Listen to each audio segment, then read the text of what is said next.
Et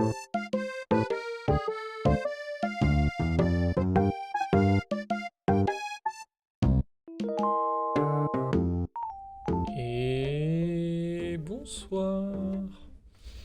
Bonsoir, bonsoir, bonsoir. J'ai plus le droit à une présentation, c'est ça? Ah, j'étais... J'ai cru que tu avais disparu. Chut, chut, retourne dans les coulisses, retourne dans les coulisses. J'ai pas encore... J'ai pas encore tapé Je trois veux fois. ma présentation pour pouvoir faire mon salut. J'ai pas encore tapé 3 fois du bâton.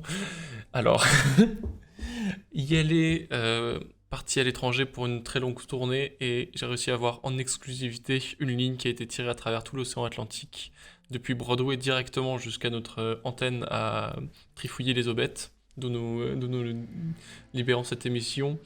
Yel a pris un petit peu de son temps et Yel a décidé de venir parler avec nous ce soir sans interprète, car Yel maîtrise la langue française en plus d'être polyglotte dans au moins 5 langages, dont le turc, disons. Bonsoir Elliot. Yeah, tu es avec nous. Bonsoir. Avant toute chose, je voudrais remercier ma colocataire qui sponsorise ce stream en me prêtant sa tablette pour que je puisse accéder à Discord, car une fois n'est pas coutume, mon ordinateur a eu un petit problème. Un problème? Pas du tout, pas du tout, c'est la magie. C'est la magie de l'émission. Tant qu'on ne le voit pas, ça n'existe pas, il n'y a pas de problème. Il faut tranquillement mettre la poussière sous le tapis. Bon, du coup, Elliot, petit problème technique, tu n'as pas le son de d'habitude, mais tu es là... Bah comment ça va? Comment ça va? Commençons par ça. Est-ce que...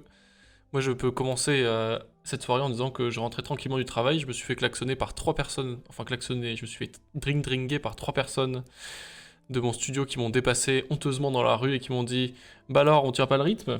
3 personnes d'affilée, la première c'était drôle, la deuxième j'étais un peu saoulé, la troisième j'ai failli courir après.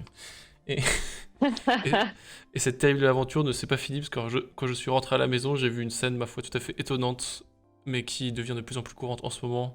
J'ai vu dans des bars, ils sont là, des supporters. Des supporters de foot qui chantaient la Marseillaise à fond. Je sais pas pourquoi, ça m'a foutu un cafard sans fin. Ah bon, sans blague. Tu veux dire que la Coupe du Monde au Qatar te fout le cafard? Oui, D'ailleurs, oui. Qatar et cafard, ça rime, ce n'est pas une coïncidence. Ce n'est pas forcément une coïncidence. Et toi donc, comment ça va depuis une semaine? C'est bien parce qu'à chaque fois on se voit une semaine d'intervalle tout pile, donc on a toujours un peu de trucs à se raconter. C'est vrai. Alors, comment ça va? Vous l'entendez peut-être à ma voix. Je suis malade, donc je parle un peu du nez. Je pense que ce sera très agréable ce soir. Il faut savoir que ma coloc est malade, que mes amis sont malades et que même le chat de ma coloc est malade. Donc, globalement, une ambiance de maladie. Alors oui, Oriane, on boycotte tout à fait la Coupe du Monde. Hein. Je pense que... Enfin, j'ose espérer que personne ici ne regarde la Coupe du Monde. Enfin, on va pas en parler en détail parce que je préfère ne pas en parler, justement, mais bien sûr, on boycotte. Tout à fait. Euh... Et donc le chat est malade. Donc voilà, petit mood. Comment va le chat du coup? Comment vont les colocs? Comment va le chat? Malade. Le chat a chié sur le lit de ma coloc juste avant qu'elle parte à un rendez-vous avec une amie.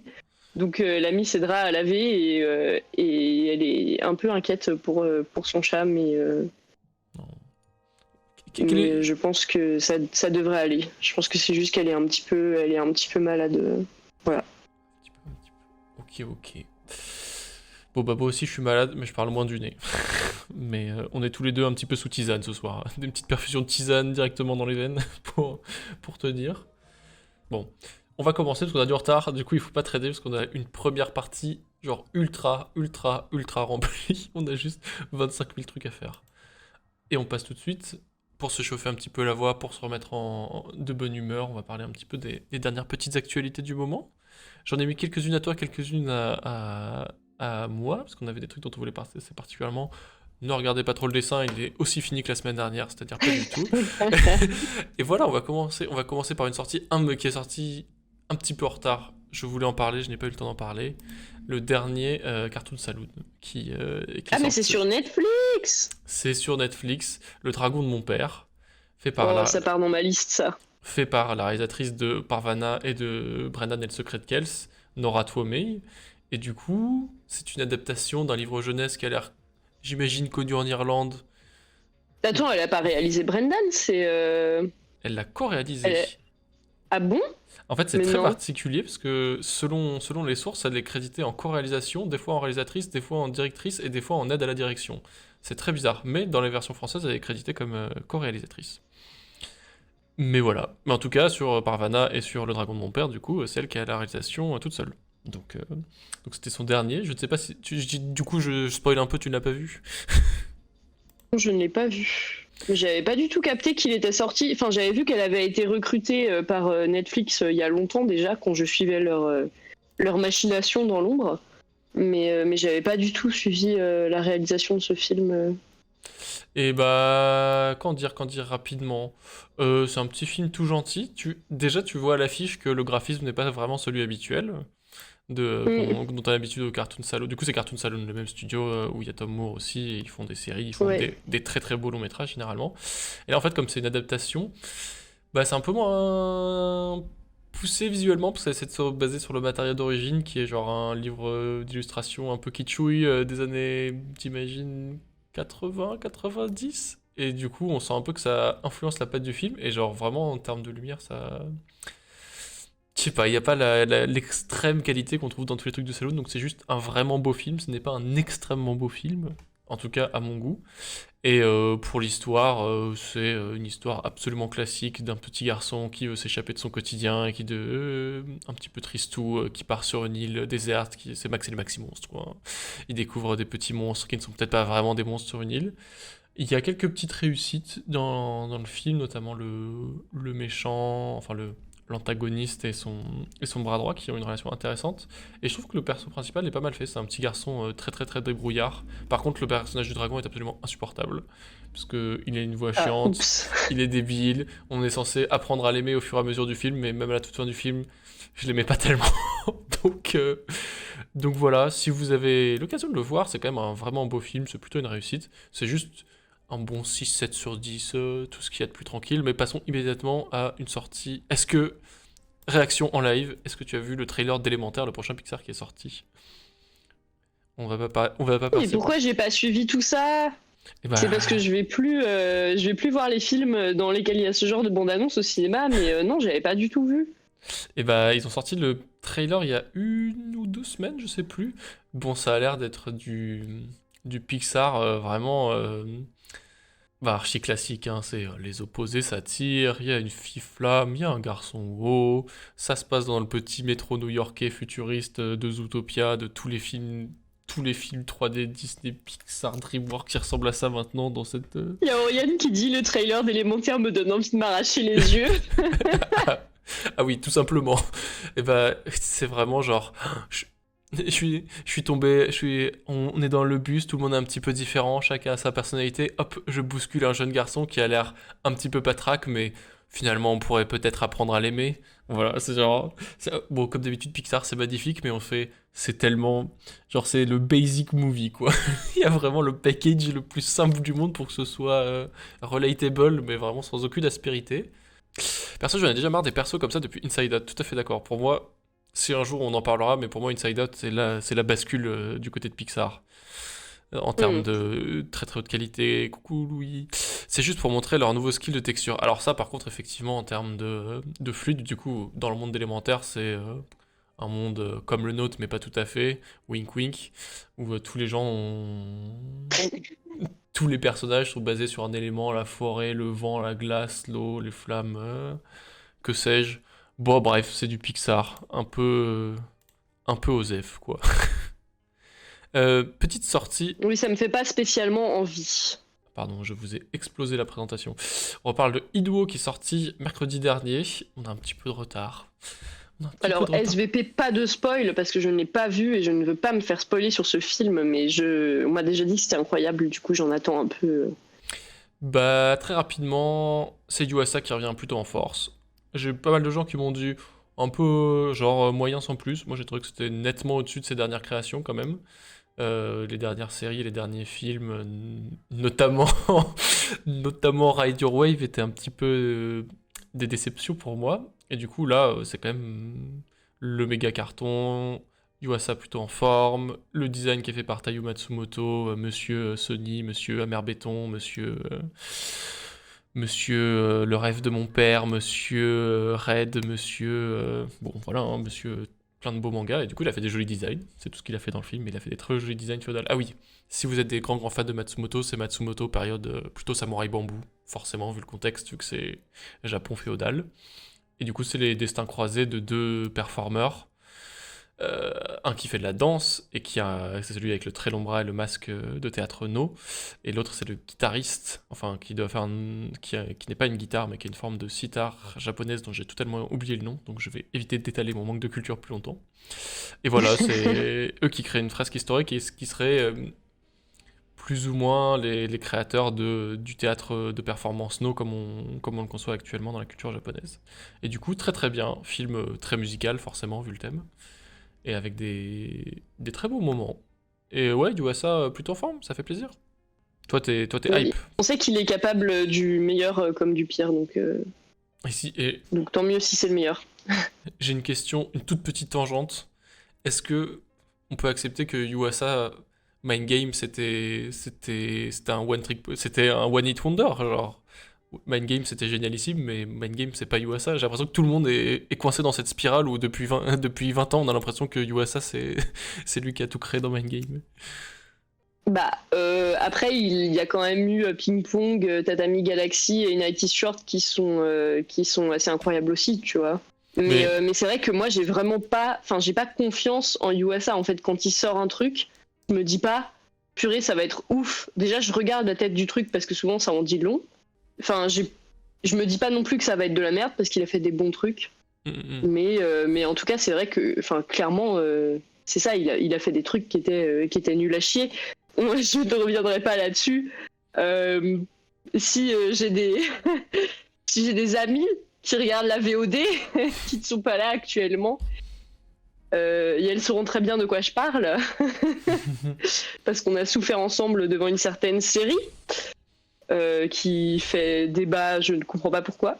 Mais non, clairement, il y a eu des très bons trucs et des trucs très très très mauvais. Donc voilà. Très rapidement, d'autres en lien avec Yuasa. Sorti sur Disney Plus il y a une petite semaine, qui est disponible que sur Disney Plus en France, Tatami Galaxy, la série sur laquelle a bossé Yuasa, et dont l'univers graphique sert aussi, parce que c'est des adaptations de romans, sont dans Nighty Short. Bref, une nouvelle série Tatami Galaxy qui s'appelle Time Machine Blues cette fois-ci, qui reprend du coup l'univers graphique de Yusuke Nakamura, un designer de mode japonais. Donc c'est ce graphisme qu'on a là à l'écran, avec des personnages à la peau très blanche, des gros aplats de couleurs, et qui vraiment est sublime. Enfin Ouais, je trouve ça très joli aussi, ouais. Moi je suis très très très très très très vendu sur Tatami Galaxy, à part que c'est très très très bavard et que du coup on sort un petit peu d'épisodes avec des petits débuts de migraine puisqu'il parle trop. Mais voilà, c'est un petit spin-off en 7 épisodes d'une autre aventure du crew de Tatami Galaxy. Je pense que c'est accessible si on n'a pas vu la série originale, mais il y a c'est un peu une série avec des clins d'œil. De quoi ça parle, Tatami Galaxy? C'est une espèce de jour sans fin étudiant où on suit un groupe de quelques amis de la fac qui vivent des histoires. Et on explore un peu toutes les possibilités qu'ils peuvent avoir. Alors dans la série originale, c'était dans quel club je vais rentrer, quelle personne je vais essayer de draguer, ou quel choix je dois assumer pour ma carrière. Et du coup, on explorait un petit peu toutes les possibilités, toutes les configurations avec lesquelles les personnages principaux se rencontraient. Et c'était très très très chouette. Et dans Time Machine Blues, il y a un bail de intemporel, parce que c'est un visiteur du futur qui revient leur donner, il casse la clim de il casse la clim de leur fac pendant plein été. Et du coup ils essaient de voyager dans le temps pour récupérer la télécommande pour réussir à remettre la climatisation. Et voilà, ça explore en 6 ou 7 épisodes de 15 minutes de nouvelles aventures. Je l'ai pas encore vu, mais bon. Ensuite, en super super short, une autre série. Il y a la fin de la saison 6 de JoJo's qui sort sur Netflix. C'est un de mes arcs favoris. Moi j'adore JoJo Bizarre Adventure. Grand manga, pas forcément besoin de vous le représenter. Si vous connaissez, de Hiroto Araki. Une grande fresque familiale avec des gens stylés, avec des fringues stylées et des pouvoirs stylés. JoJo, on y va pour le style absolument. Et ils ont fait une décision bizarre qui était de sortir la saison 6 en 3 parties, plutôt que à la Netflix avec tous les épisodes en même temps ou avec un format de sortie par semaine. Mais du coup, Stone Ocean, c'est la sixième saison de JoJo Bizarre Adventure qui a pour la première fois un cast très majoritairement féminin, alors que d'habitude le cast de JoJo est très très très très très masculin, notamment ouais très très masculin. Et, euh, et là c'est la sixième saison, ça se passe dans une prison, on a plein d'héroïnes badass, dont l'héroïne Jolene Kujo qui doit s'échapper. Et bah, c'est toujours aussi bien, je sais pas si d'autres personnes l'ont vu, mais là, le dernier batch sort là sur Netflix le 4 décembre, donc là en début de semaine prochaine. Et bah je ne peux que vous encourager. Stone Ocean nous crie Turborian dans le chat. C'est Jojo, c'est toujours de la qualité. Là les petites images que vous voyez c'est de la 3D puisque c'est le générique, mais c'est de la très très belle 2D comme d'habitude. Voilà, c'est plus une petite piqûre de rappel. JoJo's, c'est toujours cool. On en parlera en long, en large, en travers une autre fois. Est-ce que tu as déjà lu ou vu du JoJo, toi? Eh bien, jamais, parce que c'est tellement énorme que du coup, j'ai jamais pris le temps de le faire. C'est un peu comme un. C'est horrible, mais c'est devenu un peu comme une case à cocher dans ma tête. C'est pareil, il y a plein de gens qui m'ont dit que Better Call Saul c'était super.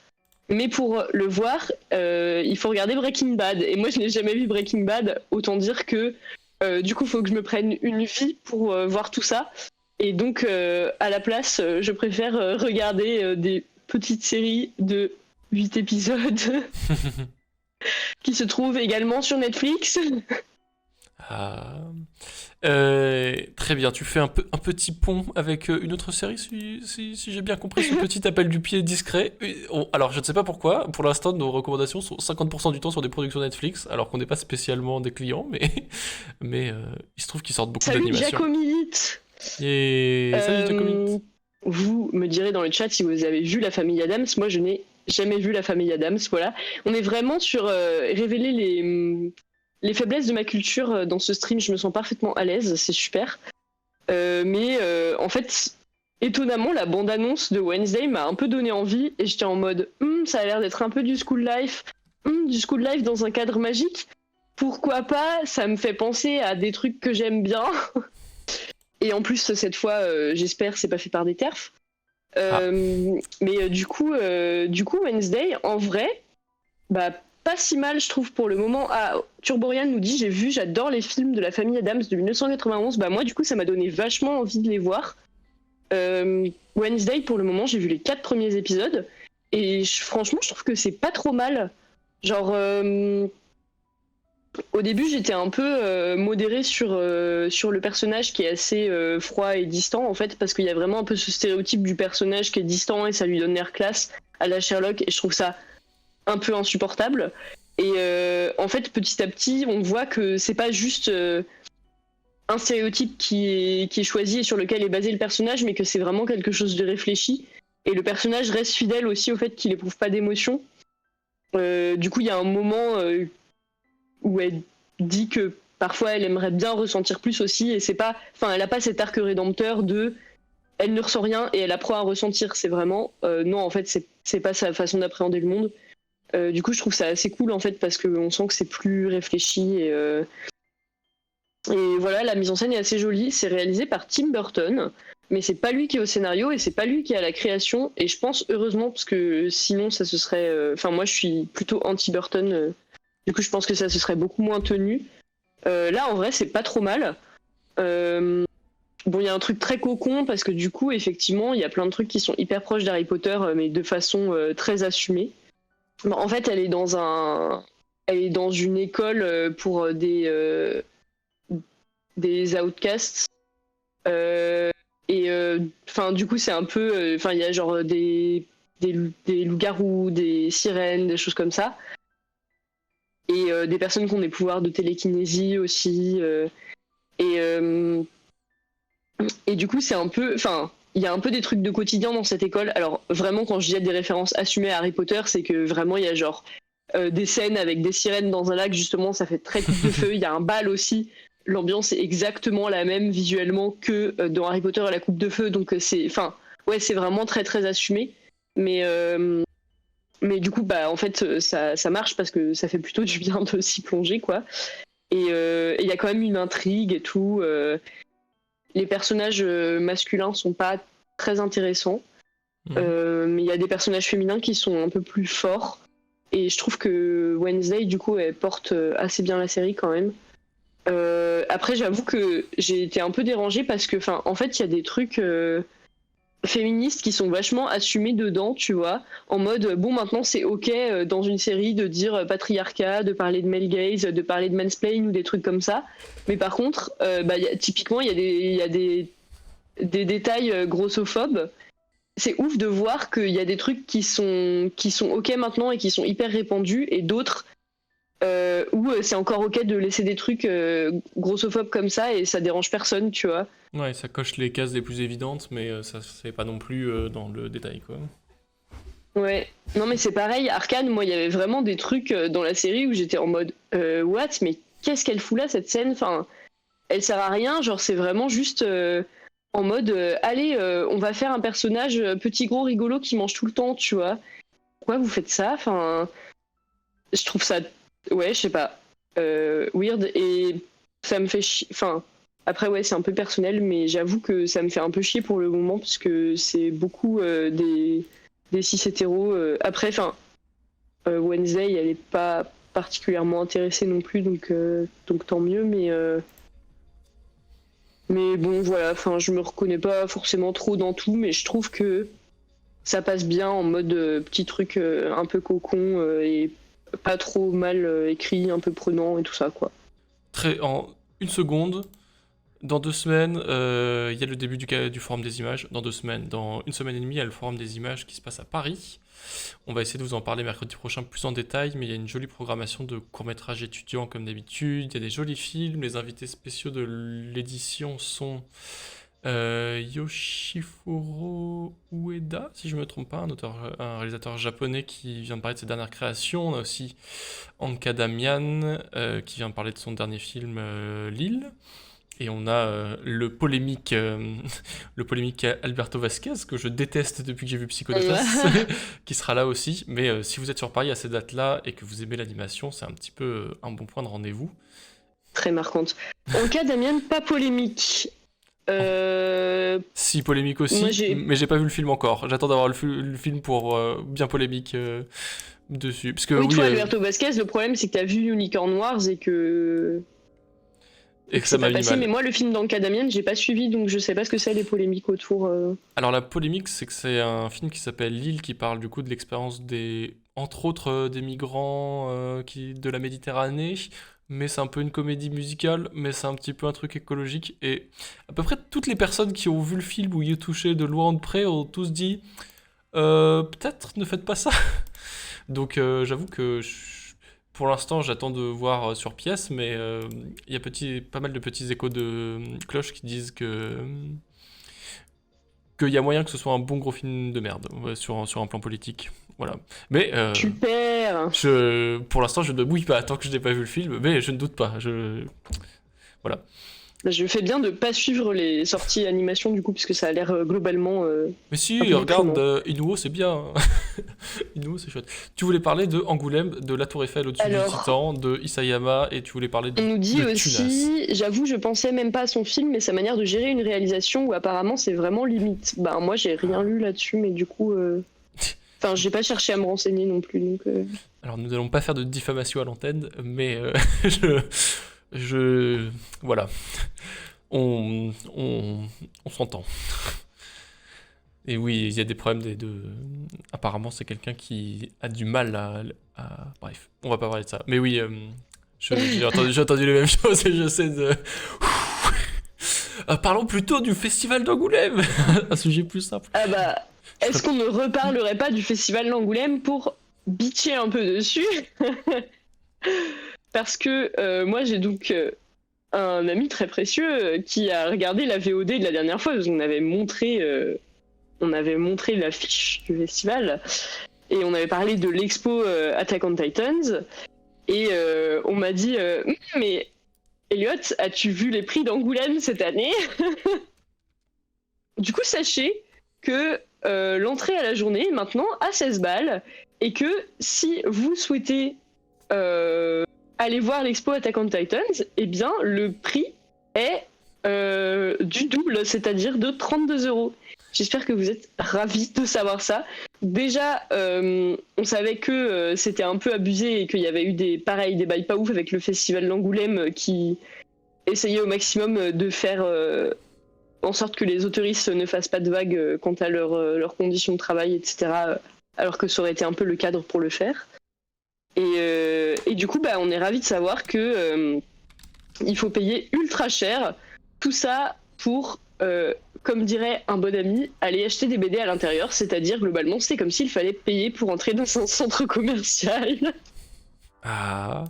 Et Non, like Angoulême, j'y mettrais pas les pieds. Bah écoutez, moi je pense que vu le prix, je risque pas d'y mettre les pieds non plus. Hein. Bah, là, franchement. Écoute, tu feras ton travail de reportage sur le Carrefour de l'Aviation, je ferai mon travail de reportage sur le festival de la bande dessinée. Comme il te faut. J'ai pas sorti tout le programme, parce qu'on aura le temps d'en reparler plus en détail. Et voilà, mais on en parlera. Il y a quelques expos qui sont chouettes, notamment une expo Junji Ito, qui me chauffe pas mal du tout. Ouais, moi aussi. J'avoue que j'ai quand même vu qu'il y avait une expo Junji Ito et que j'étais en mode. Et ah oui, pardon, c'était les grosses expositions qui sont prévues. Philippe Druillet, bon, moi je suis un grand fan de Philippe Druillet. J'ai son très très bel artbook qui est à la maison, qui est un grand auteur de science-fiction bien planante, avec Lone Sloan notamment, mais c'est un peu le comparse, c'est un peu l'autre Moebius, mais qui est encore plus hermétique que Moebius. Et je pense que ses œuvres sur grand format sont très chouettes. Et c'est marrant parce qu'il est en train de truster Instagram en ce moment, alors que c'est un monsieur d'un certain âge, mais ça fait très très plaisir qu'il ait un petit peu qu'on le mette un petit peu à l'honneur. Ensuite, nous avons ceci dont nous ne parlerons pas, pour des raisons évidentes. Nous avons l'expo de l'attaque des Titans, dont on parlait, qu'il va falloir bien presser entre deux collégiens. Julie Doucet, je ne connais pas du tout. L'expo sur Junji Ito, qui a l'air très chouette. Et la reprise, que moi je connais, je sais pas si tu... Et la reprise de Marguerite Aboué, qui vient de sortir le dernier tome de Aya de Yopougon. Une saga de BD que j'aime beaucoup et qui est adaptée en animation aussi. Donc plutôt motivé. Ok. Et c'est tout pour mes actualités, mais sachez que nous n'avons pas fini de parler de bande dessinée et de recommandations, car après avoir... Non, est-ce qu'on peut dire un peu plus de méchanceté sur Angoulême, s'il te plaît? Je n'ai pas dit assez de choses méchantes. Franchement, ça me fatigue. Franchement, il fait moche Angoulême en janvier. Pourquoi vous faites le festival à ce moment-là? Pourquoi le monde des bulles, il y a toujours des gens bizarres? Pourquoi il y a des méga queues des auteurs pour avoir des dédicaces d'auteuristes? Pourquoi on paye pour payer? Moi, je dirais juste, sachez qu'on appelle aussi Angoulême Angoulag entre nous, et ce n'est pas pour rien.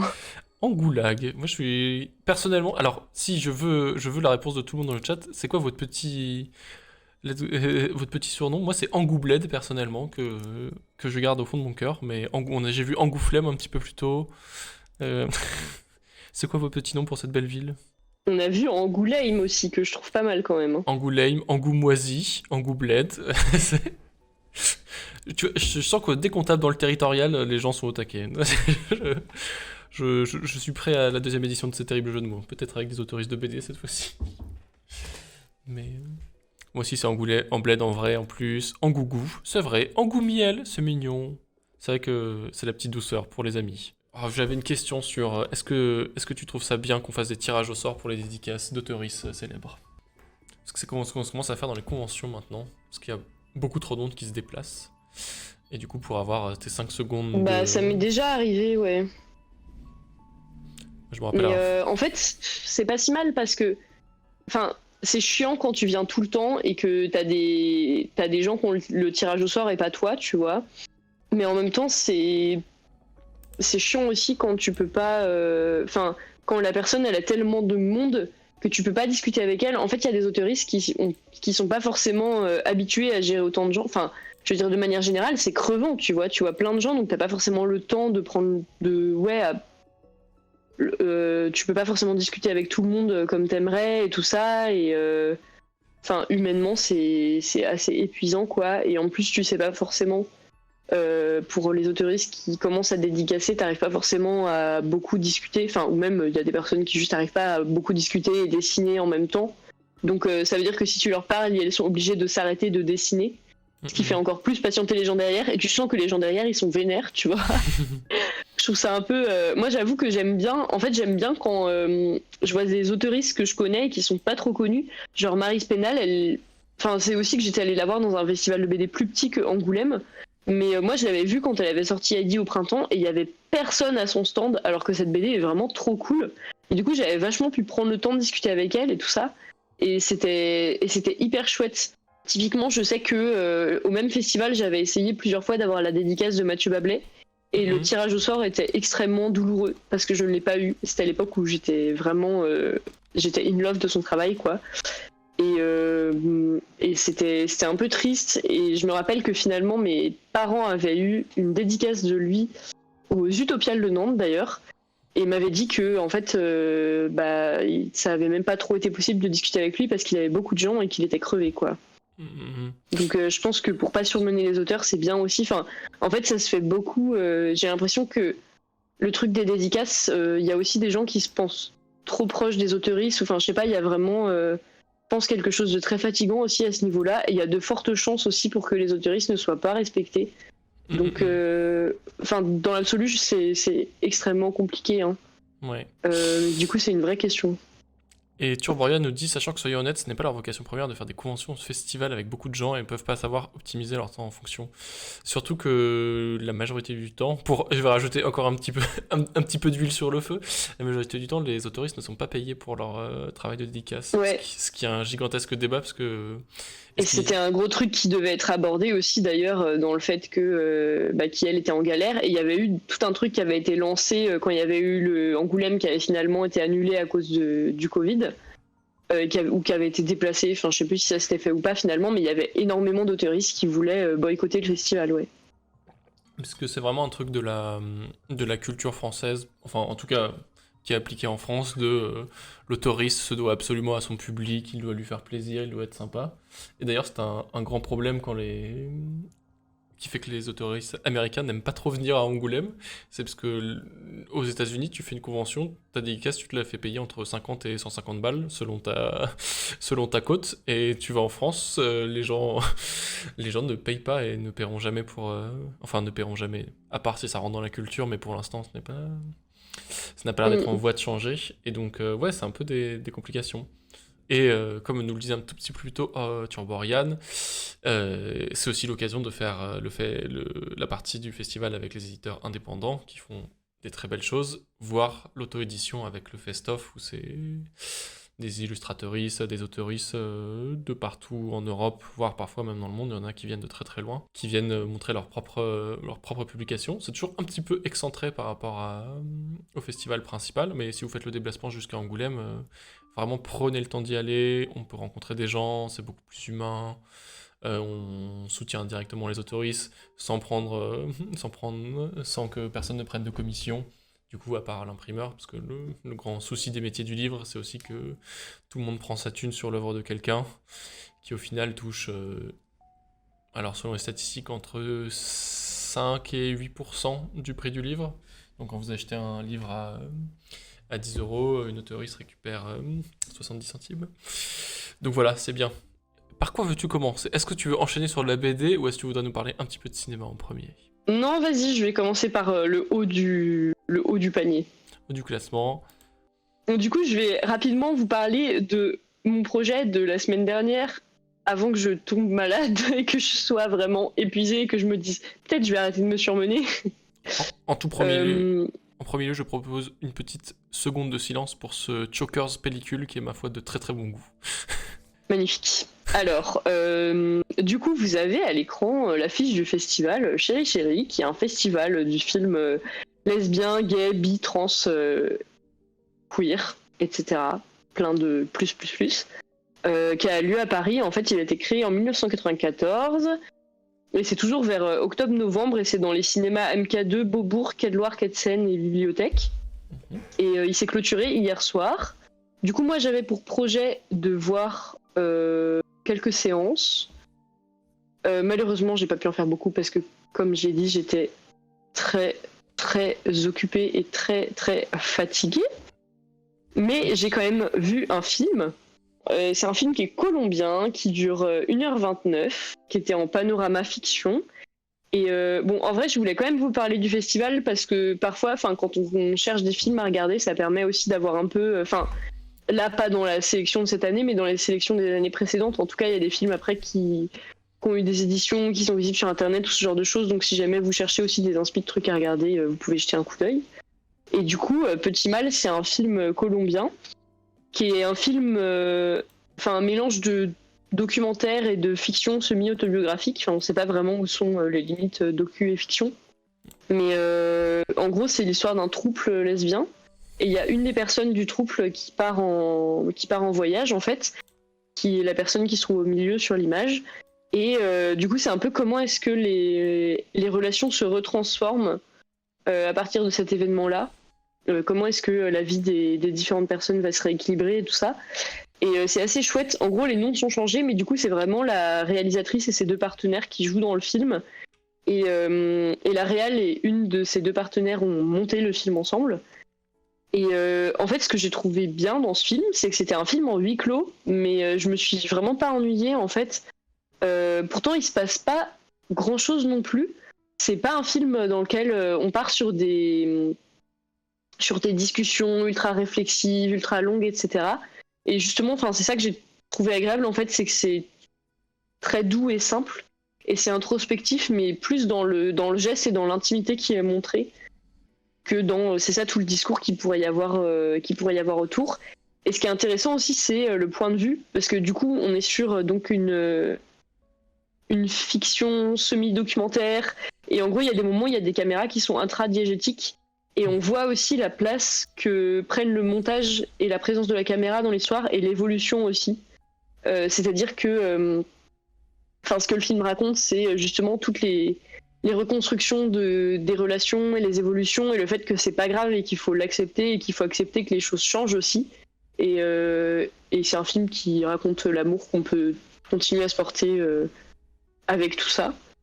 Et on a vraiment aussi cette évolution dans la place de la caméra et dans ce qui est montré, c'est-à-dire qu'au début on est plutôt sur une caméra qui va chercher des souvenirs, et on va voir le personnage en train de monter des vidéos avec des souvenirs, et puis finalement on va venir construire autre chose avec. Donc je trouve qu'il y a tout un jeu avec ça qui est assez intéressant. Après, le gros bémol, c'est des choix de mise en scène qui sont pour moi pas forcément pertinents. Il y a un passage de couleur à niveau de grille à couleur, j'ai beau y réfléchir, je comprends toujours pas pourquoi c'est là. Je vois juste un espèce de stéréotype de coupure en mode au début on les voit toutes les trois, c'est en couleur, après il y a un personnage qui s'en va, du coup c'est triste, du coup on passe en niveau de grille. Est-ce que c'est intéressant? C'est vraiment le niveau 0, et moi ça m'a rien apporté. C'est très premier degré. Et j'ai pas réussi à lui donner une autre interprétation. Bah ouais, c'est très c'est ça, c'est pas passionnant, quoi. Est-ce que c'est un premier film, du coup, tu le sais, ça? Non, je crois pas que ce soit un premier film. Parce que de la manière dont je sais on qu'il y a eu parle- d'autres films avant. Je sais pas si c'est un premier long métrage ou pas, j'ai pas regardé ça. Mais Parce que de la manière dont tu dis, très personnel, avec des choix de mise en scène audacieux, mais pas forcément réussis, ça donne un peu cette vibe-là. Et du coup, moi, ce qui m'intéresse beaucoup, c'est cette relation à trois. Est-ce qu'elle est... Enfin, j'imagine, vu que c'est c'est semi-documentaire et tiré de sa vie, j'imagine que c'est bien foutu, mais c'est des triangles amoureux positifs. On en voit très très rarement au cinéma. Donc, bah justement, parce que c'est pas un triangle amoureux. Pour moi, le principe d'un triangle amoureux, c'est quand t'as pas de la grosse différence, on va dire, j'ai donné en termes de termes, je trouve que trouble, c'est un peu moche comme mot. oui, Mais le principe d'un triangle amoureux, c'est que généralement, t'as une soit rivalité, ouais. une personne qui est aimée par deux autres et il y a une rivalité, soit les trois s'aiment et ont des relations deux à deux séparément. Mais l'idée du trouble, c'est vraiment quand il y a une relation avec les trois personnes en même temps qui coexistent. Et c'est un truc qui est quand même montré dans le film et qui est montré avec pas mal de justesse. En gros, il y a des choix de mise en scène que je trouve pas pertinents. Il y a des trucs. Moi, ce que je trouve pas pertinent, en fait, globalement, dans le film, c'est vraiment tous les moments où il y a des trucs justement qui sont un peu extra-diégétiques ou qui font très artificiels. Où pour moi, on n'avait pas besoin de ça et on aurait vraiment pu avoir une mise en scène plus brute et qui tire plus sur le documentaire. Mais par contre, je trouve que c'est ça. Il y a quand même une justesse et une réponse à un besoin aussi dans ce qui est montré, qui fait que c'est quand même un film qui est agréable à voir. Et c'est ça, il y a énormément de tendresse et d'attention en fait, et de simplicité en même temps. Enfin, c'est vraiment de la vie quotidienne, mais pas de la vie quotidienne où on te montre des personnages qui ont trop de recul sur leur vie quotidienne et chez qui ça ferait pas naturel, tu vois. Hum, hum, hum. Ok. Et ok, intéressant. Donc voilà, je trouve que c'est un film. Enfin, j'avais des personnes avec qui je suis allée le voir qui disaient on le conseillerait sans le conseiller. Je trouve que c'est un film intéressant à voir en fait et qu'il y a des trucs bien dedans. C'est pas non plus un film qui est transcendant, mais c'est, je trouve, suffisamment marquant pour que j'en parle. Je pense qu'il y a des films qui sont mieux, qui traitent un peu des mêmes thématiques, mais je suis quand même content d'être allé le voir et je trouve ça bien que ce film soit là, quoi. Ok. Ensuite, tu m'avais donné une deuxième affiche de film. Est-ce qu'elle était aussi dans ce festival? Alors non, en fait justement j'ai pas pu voir tous les films que j'aurais aimé voir à Chéri Chéri, mais je suis quand même allée voir des films LGBTIA+, parce que voilà. C'est bien. Et du coup j'ai vu 3 nuits par semaine. Vous pouvez, par exemple, si vous habitez dans des villes où le film ne sort pas, tel que Valence, me semble-t-il, qui avait été nommé par le réalisateur, aller gueuler auprès de votre cinéma. Parce que du coup, il y a des cinémas évidemment qui ne veulent pas sortir ce film. Pour quelle raison? Parce qu'il y a des personnages queer? Ou parce que... Eh bien, je pense que oui. Enfin, c'est qu'en gros, selon ces personnes, le film ne ferait pas assez d'entrées, ou il serait pas assez grand public, ou c'est un film communautaire, ou juste c'est des personnes homophobes, je n'en sais rien. Ça, Mais c'est en tout crado. cas, je sais qu'il y a eu plusieurs cinémas qui ont fait obstacle à ce film. Le réalisateur en parlait. Mais moi, ce que j'ai trouvé cool, c'est que quand je suis allée le voir, c'était quand même une salle qui était assez remplie. Mhm. Donc je trouve que ça fait plaisir. Après, c'était euh, globalement, enfin, je suppute un public plutôt Concerné? de mecs cis gays blancs, tu vois. Mhm. Donc, enfin, des personnes concernées et spécifiquement qui sont proches des personnes qu'on voit dans le film. Euh, donc, je pense qu'il y a encore, il y a encore un truc qui passe pas forcément à cet endroit-là. Mais en tout cas, Et voilà, je trouve que c'est bon. Je vais parler un peu plus du film. parce que, ouais, je fais ma blague et puis après je te laisse dire des trucs intéressants. Ce n'est pas un spin-off de la chanson d'Indochine, nous sommes d'accord. Alors, évidemment, beaucoup de gens ont parlé de la chanson d'Indochine. Pas de rapport avec la chanson d'Indochine, hein. Euh, du coup, qu'est-ce que c'est 3 nuits par semaine? Kezako. C'est une comédie romantique française réalisée par un réalisateur qui s'appelle Florent Gouelou, qui a Skip a fait la Fémis, et qui est sorti en 2022, donc assez récemment. Et ce qui fait sa spécificité, c'est que c'est une histoire d'amour entre deux hommes, dont un est aussi drag queen. C'est pas un film transcendant en fait, ça reste une comédie romantique avec des ressorts assez basiques. Mais je trouve que c'est un film qui fait du bien, parce qu'en fait ça reste quand même super tendre et juste dans les représentations. En fait, et il y a une fin joyeuse. Bon, et en vrai, ça fait un peu fin de comédie romantique joyeuse, sauf que quand tu sais que il y a eu beaucoup de films sur la communauté qui sont hyper noirs, avec justement des Brokeback. personnages drag queens qui meurent à la fin ou des trucs comme ça. Bon, Oui. oui, voilà, Ouais. voilà, on ne nommera pas, mais on sait, hein, les histoires de gays qui finissent mal, c'est bon. Ouais, c'est... On peut les nommer, mais ça ferait beaucoup de choses à nommer. Ce serait une longue liste, quoi. Et mais oui, en fait, je viens Du coup, ce qui est de... cool, Je viens de non, t'allais capter... dire quoi? Et je viens de capter que j'avais vu la bande-annonce au cinéma il y a quelques semaines quand j'étais allé voir un film. Et donc, en fait, c'est la tombée du personnage de gauche, j'imagine, qui rencontre... En gros, il y en a un qui n'est pas du tout dans les cercles drag queen et qui va tomber petit à petit dedans, le découvrir. J'imagine que c'est le personnage d'entrée, c'est ça? On va pas cracher sur les films LGBT, même bateau qui ne tombe pas dans le Bury You Gays, dit Turborian. Excuse-moi, j'interrompais juste pour lire. Oui, non. Mais oui, c'est ça, en vrai, ça fait toujours du bien, tu vois, genre. Enfin, surtout comme là, quand c'est fait, du coup, c'est exactement ce que tu disais, c'est donc Baptiste qui se trouve à gauche qui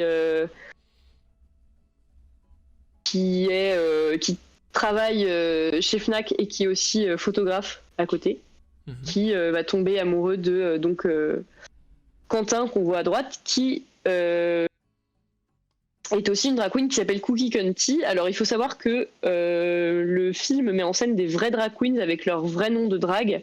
Donc c'est vraiment la vraie Cookie Cunty qui joue dans le film et qui a aussi c'est son personnage de drag Cookie Cunty. Mais c'est pas sa vie réelle, c'est pas la vie réelle des drag queens qu'on voit. Ça reste quelque chose de fictif. Mais on a quand même un truc qui est hyper réel et hyper juste parce que du coup elles interprètent quand même leurs personnages de drague. Les perfs qu'on voit du coup c'est des perfs faits par des vrais drag queens, donc des vrais perfs de drague. Ouais, ça donne un côté spécifique au film, on sent que c'est quand même beaucoup du vécu aussi. Et d'ailleurs le réalisateur il est également drag queen, donc son nom de drag c'est Javel Habibi et il fait d'ailleurs elle fait un caméo dans le film. Et du coup, le réal, donc il avait fait, c'est son premier long métrage, si je dis pas de bêtises. Il avait fait plusieurs courts métrages avec Cookie Cunty, et là, il a eu envie justement de montrer un peu la vie de backstage des drag queens. Et du coup, il lui a écrit une vie fictive. Et c'est ça, il avait vraiment une volonté de montrer les queens en coulisses, ce qui donne, je trouve, un truc hyper touchant et en même temps éducatif sur elles. Parce qu'il y a vraiment ce truc où on les voit aussi galérer dans leur vie, à avoir envie d'être, de réussir à se rémunérer en tant que queen, mais à avoir d'autres tafs à côté pour essayer de joindre les deux bouts. Et on voit que justement, c'est vraiment être queen, c'est vraiment un art aussi. Ça demande de l'investissement en termes de temps, en termes d'argent également. À un moment, elle parle vraiment très frontalement du prix de sa perruque. Et à partir du fait qu'il faut se respecter aussi et se faire bien rémunérer et que ce soit rentable. Donc voilà, je pense que c'est bien aussi en fait d'avoir un film comme ça qui montre quand même les backstage aussi pour voir elle, c'est ça tout le travail et l'investissement que ça représente pour elle. Je trouve que ça va un peu dans la lignée de Drag Race France qui montre vraiment que le drag c'est un art et ça permet de montrer aussi aux personnes qui s'en rendent pas forcément compte que c'est pas juste, et aussi qu'elles ont des personnalités et des vrais personnages pareils qui sont travaillés et qu'elles sont pas là juste pour faire joli ou pour être totalement objectifiées quoi. C'est ce que je trouve hyper beau. Enfin, moi, j'ai rarement eu la chance d'aller faire des shows de drague. Je trouve que c'est ce qui est hyper beau sur la majorité des documentaires et des films et Drag Race, c'est qu'il y a un parallèle très très beau entre la performance sur scène où on doit être tel comme un mannequin absolument sublime, intouchable, divin, n'avoir aucun flotté au-dessus de la scène, et l'autre versant où c'est quand même un énorme boulot sur le corps, le physique, le maquillage, l'habillage, enfin c'est tout pour avoir l'air simple, tout pour avoir l'air magnifique, et du coup c'est hyper beau, c'est hyper cool qu'ils abordent ça aussi dans le film. Bah ouais, c'est vraiment chouette de voir ça abordé et de voir aussi les moments entre elles en fait, parce qu'il y a vraiment, c'est pas juste sur Cookie Cunty, c'est aussi sur les drags qui sont avec elle et aussi tous les moments de communauté parce qu'elle participe à des sortes de Jeux Olympiques du drag, on va dire, et du coup on les voit aussi se montrer devant d'autres drags, avoir aussi des petits bouts de perf d'autres drags également.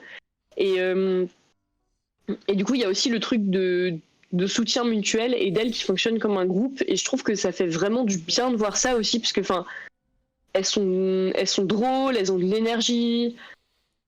Et ouais, juste c'est cool d'avoir des relations de personnages qui sont aussi des relations collectives. Et il y a aussi ce truc où dans l'écriture des personnages, ce qui est cool, c'est qu'on voit la place que prend le drag dans leur vie et qu'elles ont vraiment des projets et des rêves en fait.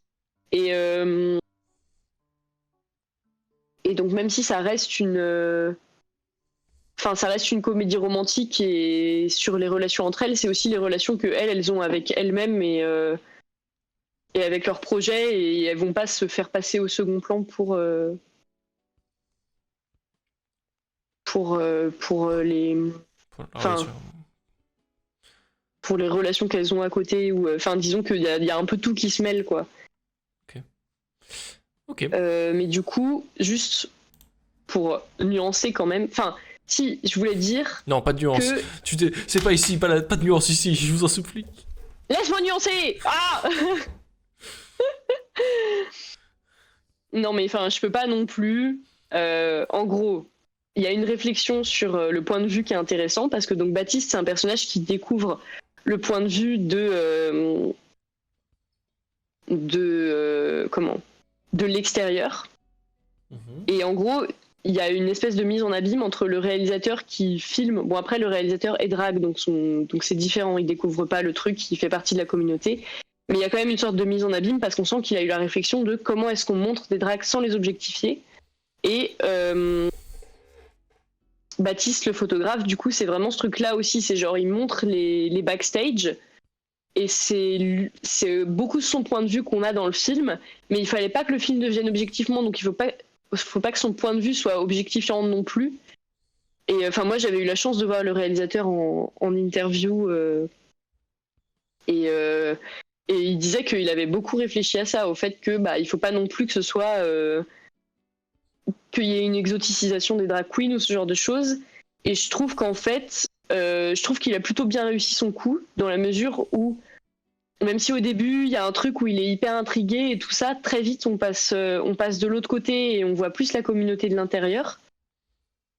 Mais j'aurais limite eu envie qu'il traite plus cette question du point de vue, parce qu'il y a un moment par exemple où c'est évoqué le fait qu'ils prennent des photos des queens, et en fait après il se fait connaître comme photographe, mais il prend les photos des queens en backstage sans forcément leur avoir demandé leur avis à l'origine. Donc ça pose toute la question de si tu te rapproches de personnes et que tu prends des photos d'elles, est-ce que après en fait tu les utilises si tu montres les photos d'elles, enfin tu vois, il y a tout un truc comme ça qui est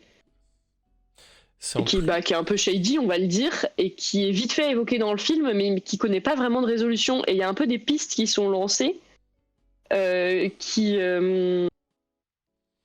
sont pas ultra creusées. Pareil, le réal disait qu'il voulait parler du fait qu'il y avait 3 personnes dans la relation. Donc là, il y a Baptiste, Quentin, qui sont les 2 hommes, et Cookie Conti, qui est le personnage de drague de Quentin. Et le réal disait, en fait, c'est comme si toi, quand t'es drague, tu vis avec une autre personne en permanence, et quand t'es en relation avec quelqu'un, en fait, c'est une relation à 3, tu vois. Et ça, c'est pareil, je trouve ça dommage que ce soit pas un peu plus creusé. Enfin, on aurait envie d'en avoir plus. Et en même temps, comme c'est un premier film, bon, c'est... Enfin, je pense que c'est aussi dans un l'ADN. premier long métrage. Ça a l'air d'être aussi dans l'ADN du film, d'être un film, bon, malheureusement pas diffusé comme on le souhaiterait, mais grand public, quoi. Le drag queen expliqué à vos mamans, ça doit être compréhensible. On a mis un beau mec bien standard qui rencontre quelqu'un d'un autre milieu et on apprend à les connaître, tout à fait. Mais c'est vrai que forcément, quand on commence à connaître le milieu, on a envie de choses plus spécialisées. Mais ouais. Ouais. Oui, pareil, il y a un king et on manque. Les drag queens ont quand même beaucoup plus de visibilité que les kings. D'ailleurs, c'était Soa Demus dans Drag Race France. Il y a une épreuve sur laquelle il y a des kings. Et elle disait, mais enfin, il y a une émission de Drag Race qui sort des kings, en fait, parce que on a besoin de voir des kings aussi. Et pour le moment, c'est un tout petit milieu. Enfin, moi, tu vois, les kings, c'est des gens que j'avais vu perf à Paris. Enfin, c'est vraiment les kings qui sont connus, tu les comptes très rapidement, quoi. Sur les 2 et c'est vrai que du coup, on aurait aimé, je trouve, avoir plus de kings encore dans le film. Et du coup, d'ailleurs, pour les personnes qui s'intéressent au King, je recommande rapidement King Max, qui est un court-métrage qui doit être encore, je pense, disponible sur Arte, qui est un... Je crois qu'on va... On va y aller mollo sur les recos, parce que là, moi, je n'ai plus de place sur mon post-it, personnellement. Ça va, c'est un petit court-métrage, voilà. Il est disponible sur Arte, j'en dis pas plus. C'est pas transcendant, mais ça permet de plonger un tout petit peu dans l'univers du King, et pareil, ça fait du bien, en fait.